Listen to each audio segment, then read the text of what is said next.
En pleine nuit, un violent orage et la foudre est tombée sur le toit d'un immeuble qui est en feu là-bas.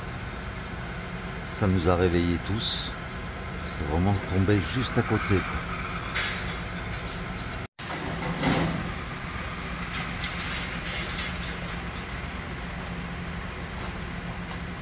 Voilà, nous quittons la famille de Laurence qui nous ont encore bien chaleureusement accueillis et nous descendons jusqu'au lac. Salut à toi! Salut! J'espère que ça va bien. Eh bien aujourd'hui donc, comme je l'ai dit juste avant, eh bien nous quittons la maison où nous avons été accueillis par la sœur de Laurence qui était venue depuis Genève hier pour nous rencontrer. On a passé une excellente soirée. La nuit un peu plus agitée parce qu'il y a eu des terribles orages.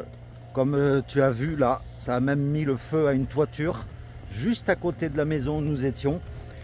Mais après, ça s'est calmé et apparemment le soleil est revenu pour aujourd'hui. Mais il fait déjà beaucoup moins chaud. Et ça, pour marcher, il n'y a rien de tel. Donc, eh bien, aujourd'hui, on va se diriger, on va quitter le lac Clément aujourd'hui. Enfin, ça sera peut-être moins rupin, je l'espère.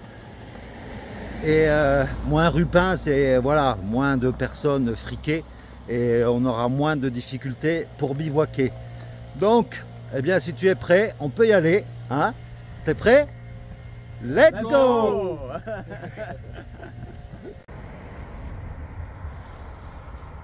Et voilà, nous sommes toujours en hauteur. Bon, je pense que tu commences à connaître cette vue du lac Clément.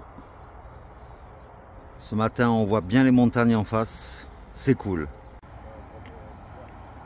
Voilà, et aujourd'hui, on va se diriger en face là-bas, là où c'est plat et vert.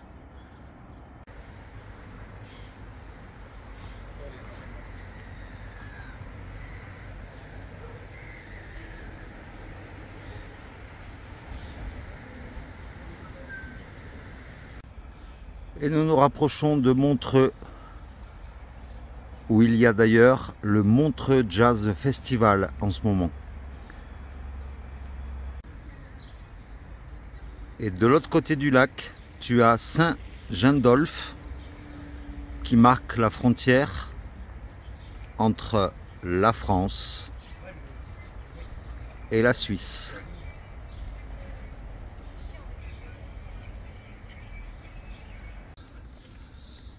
Et voilà, bienvenue à Montreux. Du coup, avec le festival de jazz, il y a plein d'animations partout. Surtout l'après-midi et le soir. Le matin, c'est déjà un peu plus calme. Et ils ont même monté une scène carrément sur l'eau.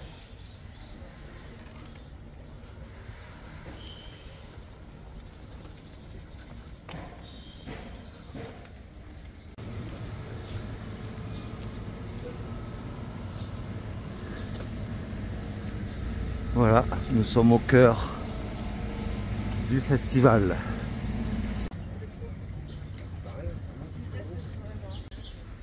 Le chat, personnage belge.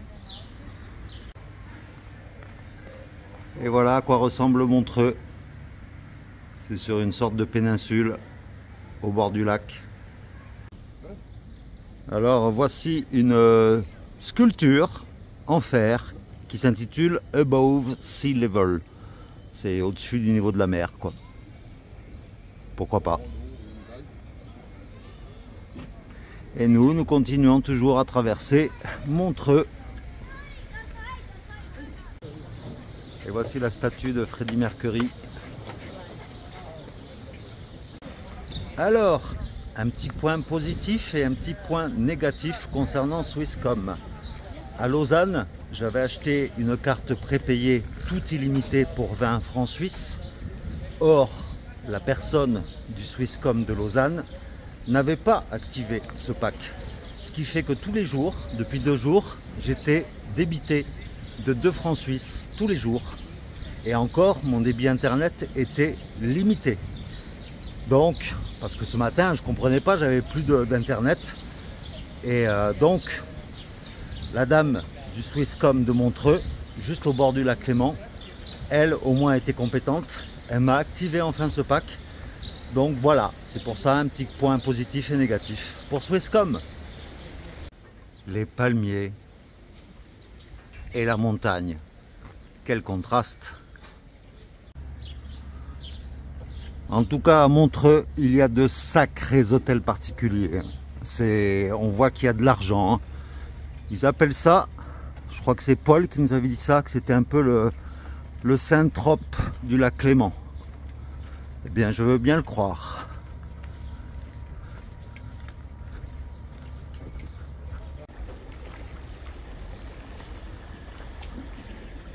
Le château qui est au bord du lac, là, c'est le château de Chillon. Nous allons passer juste à côté.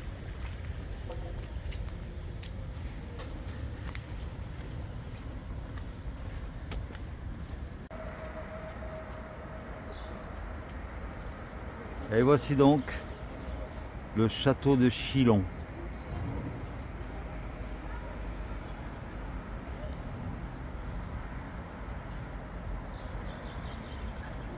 Avec son roi qui est devant. Je suis retour au château. Mais si! Où sont les poulards et les troubadours?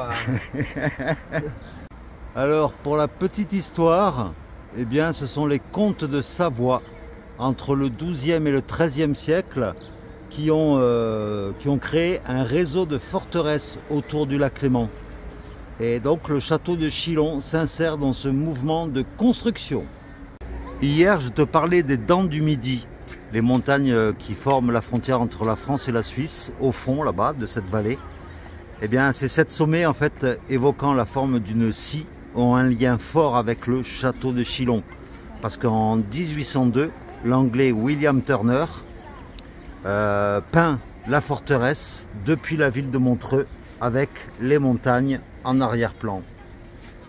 Voilà le fameux tableau.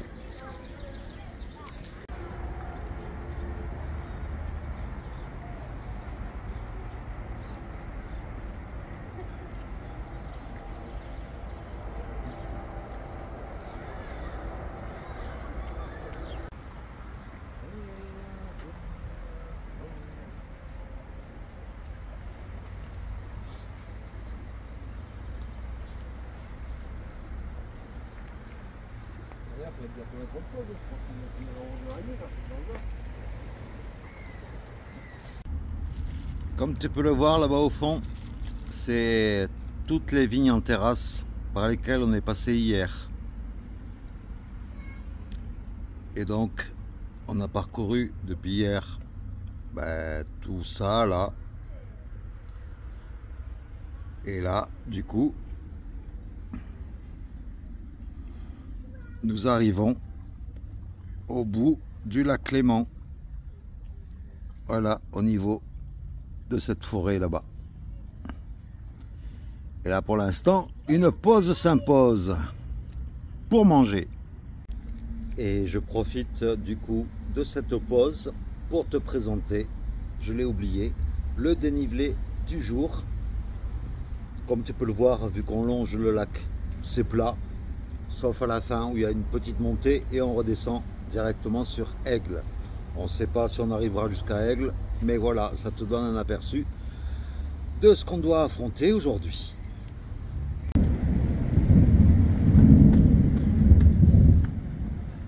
L'orage gronde, la pluie approche. Les montagnes sont complètement dans les nuages ou dans la pluie, je ne sais pas.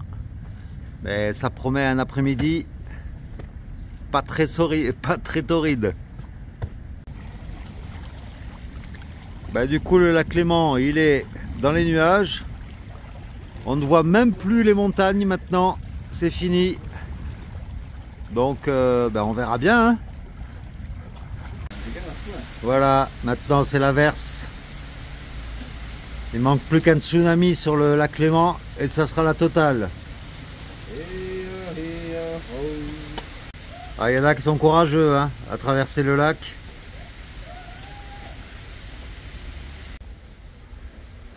C'est avec ce beau petit monument que nous disons au revoir au lac Léman. puisque désormais nous le quittons pour nous diriger à l'intérieur des terres. Voilà. Comme il y a le marqué là-bas. À bientôt. Désormais fini le tracé rectiligne et tout plat le long du lac, puisque là nous longeons des premières montagnes toutes recouvertes d'arbres avec la brume en haut. Ça promet de magnifiques paysages. Alors si ça peut intéresser certains, eh bien, à la sortie de Villeneuve, eh bien, il y a un décathlon. Ça je le découvre en même temps que toi. Donc ça peut être utile pour ceux qui veulent compléter leur matériel avant d'affronter la montagne. Comme dit si bien Pierre, on n'a jamais été aussi proche des montagnes. Là on les longe, on a quitté la route pour un petit chemin au bord d'une petite rivière.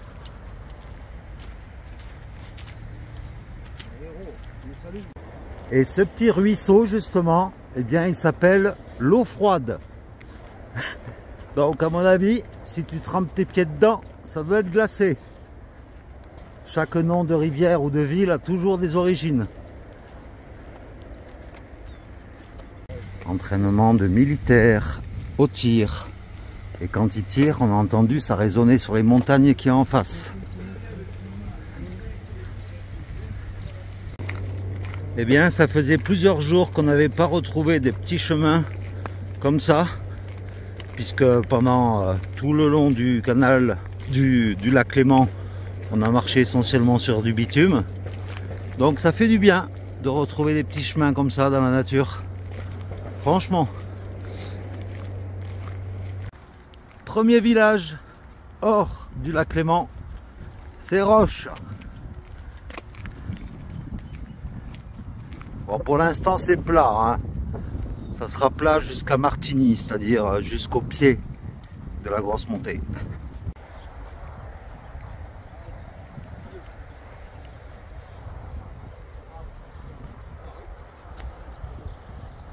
Voilà, pendant que Linus et Pierre sont en train de cueillir des framboises ou des mûres, eh bien comme tu peux le voir, on va droit devant, vers les montagnes.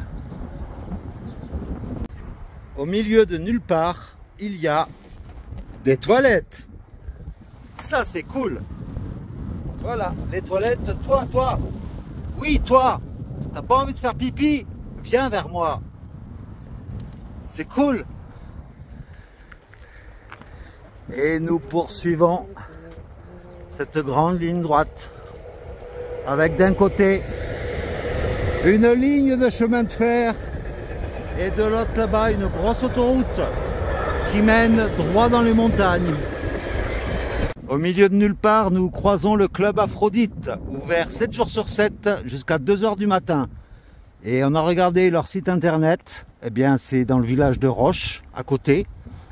Et donc pour 249 francs suisses, tu as droit à 2 fois 30 minutes de plaisir, plus l'entrée bien sûr, une bière et une chicha. Le tout pour 249 francs suisses. Alors là, au pied des montagnes, à gauche, tu as le petit village de Château-Maison-Blanche. Et au milieu, tu as Yvorne. C'est très joli, c'est au milieu des vignes.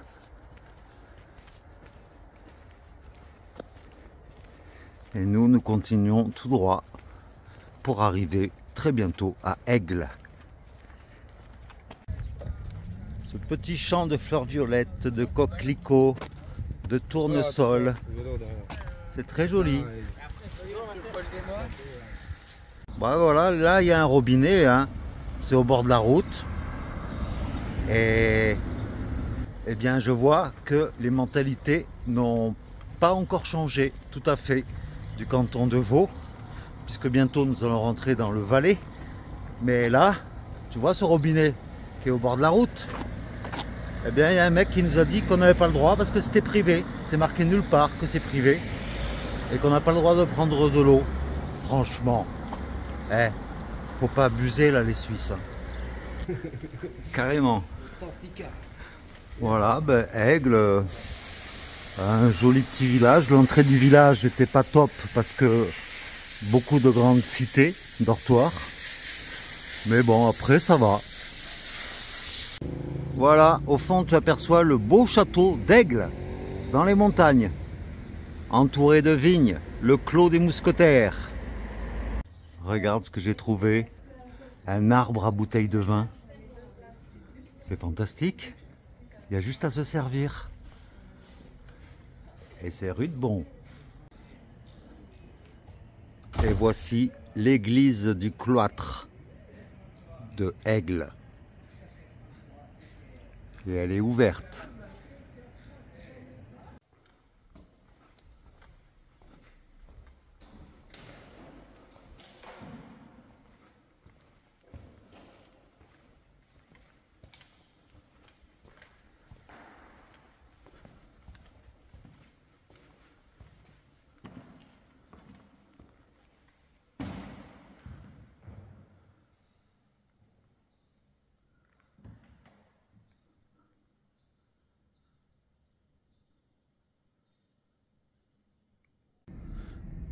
Et c'est donc devant cette drôle de statue, j'espère ne pas avoir des cauchemars en me levant cette nuit, que juste à côté de l'église, derrière l'église, discrètement, nous avons posé nos tentes. Donc celle de Pierre qui est en train de soigner ses ampoules, le pauvre, avec ses chaussures neuves. La tente de Linus, alors tu vois, elle est vraiment toute petite, toute basse, elle pèse à peine 1 kg. Et puis la mienne, bien sûr. Donc, normalement, on est à côté d'une église, donc ça devrait bien se passer. Et puis, en plus de cela, nous n'avons pas de vis-à-vis derrière, ni là, puisque c'est les collines avec les magnifiques vignes, d'ailleurs, derrière. Là, il n'y a pas de fenêtre. Là-bas, c'est le château. Il y aurait juste un peu de vis-à-vis là, et un peu derrière. Mais voilà, franchement, si on nous vire à côté d'une église, là, je ne comprends vraiment plus rien. Donc, le tonnerre gronde. Donc, apparemment, ils ont peut-être annoncé des grosses averses cette nuit. On verra bien. Mais voilà, il fallait qu'on se pose ce soir. Et puis, tu as vu là-haut, en haut des collines, c'est Hollywood.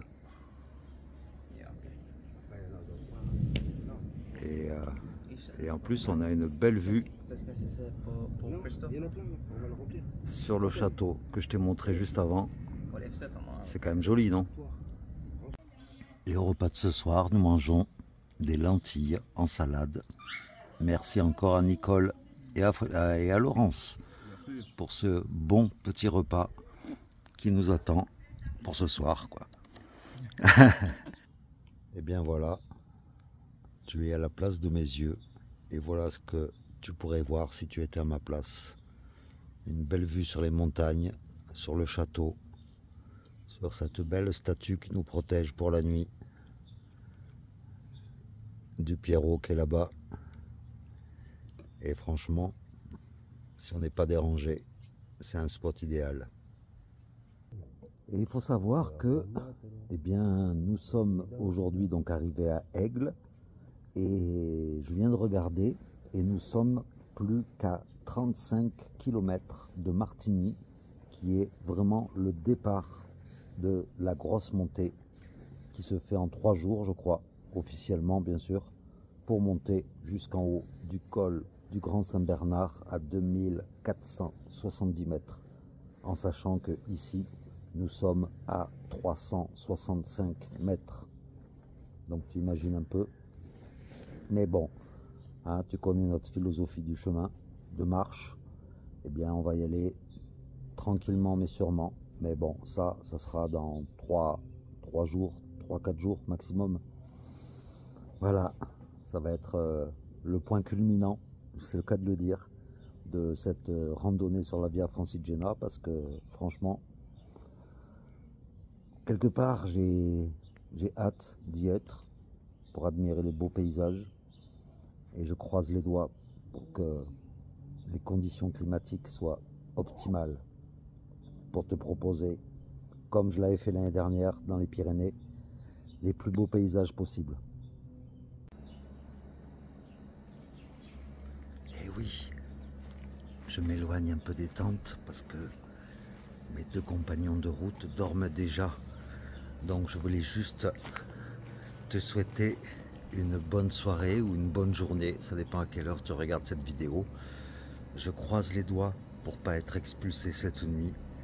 On a fait le maximum pour être pratiquement à l'extérieur de la ville et on verra bien. On est protégé peut-être par cette église. En tout cas, merci beaucoup.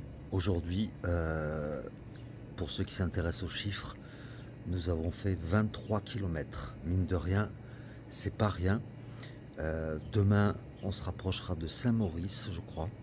Il y a à peu près 17-18 km. Et mine de rien, on s'approche, mais à grands pas de la méga grosse montée vers le col du Grand Saint-Bernard. Donc, j'appréhende. Hein. Mais en tout cas, merci encore pour ta fidélité, pour tes commentaires, pour ton soutien, parce que j'ai lu beaucoup de bons messages de soutien après la mésaventure de notre expulsion de notre bivouac par la police suisse. Donc merci encore et bien plein de gros bisous et puis je te dis à demain alors pour de nouvelles aventures. Ciao.